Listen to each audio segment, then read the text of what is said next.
Sabarimala layout പ്ലാനിന് അംഗീകാരം നൽകി മന്ത്രിസഭായോഗം 778.17 കോടി രൂപയുടെ പദ്ധതി സന്നിധാനത്ത് 3 ഘട്ടങ്ങളിലായാണ് നടപ്പിലാക്കുന്നത്. പമ്പയുടെയും ട്രക്ക് റൂട്ടിന്റെയും വികസനത്തിനായി 255.45 കോടി രൂപയാണ് കണക്കാക്കിയിരിക്കുന്നത്. ശബരിമല മാസ്റ്റർ പ്ലാനിന് അനുസൃതമായി തയ്യാറാക്കിയ സന്നിധാനത്തിന്റെയും പമ്പ ട്രക്ക് റൂട്ടിന്റെയും ലേഔട്ട് പ്ലാനിനാണ് മന്ത്രിസഭായോഗം അംഗീകാരം നൽകിയത്. 8 സോണുകളായി തിരിച്ച് 3 ഘട്ടങ്ങളിലായിട്ടാണ് സന്നിധാനത്തെ വികസന പ്രവർത്തനങ്ങൾ നടപ്പിലാക്കുക.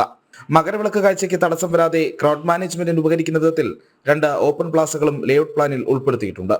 ഒന്നാം ഘട്ടത്തിന് 600.47 കോടി രൂപ, 2028-33 വരെയുള്ള രണ്ടാം ഘട്ടത്തിന് 100.02 കോടി രൂപ, 2034-39 വരെയുള്ള മൂന്നാം ഘട്ടത്തിന് 77.68 കോടി രൂപ എന്നിങ്ങനെ ആകെ 778.17 കോടി രൂപയാണ് ലേഔട്ട് പ്ലാൻ പ്രകാരം ചെലവ് കണക്കാക്കിയിരിക്കുന്നത്.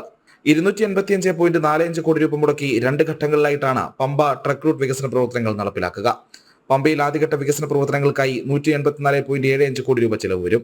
രണ്ടാം ഘട്ടത്തിന് 22.73 കോടി രൂപയും ഉൾപ്പെടെ ആകെ 207.48 കോടി രൂപയാണ് ചെലവ് കണക്കാക്കുന്നത്.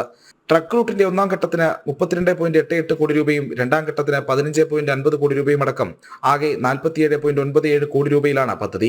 കാനനപാതയിലൂടെയുള്ള തീർത്ഥാടനം സുരക്ഷിതമാക്കുന്നതിനൊപ്പം സങ്കേതങ്ങളുടെയും വിശ്രമസ്ഥലങ്ങളുടെയും ആവശ്യകതയ്ക്ക് മുൻഗണന നൽകിയാണ് ട്രക്ക് റൂട്ടിന്റെ ലേഔട്ട് പ്ലാൻ.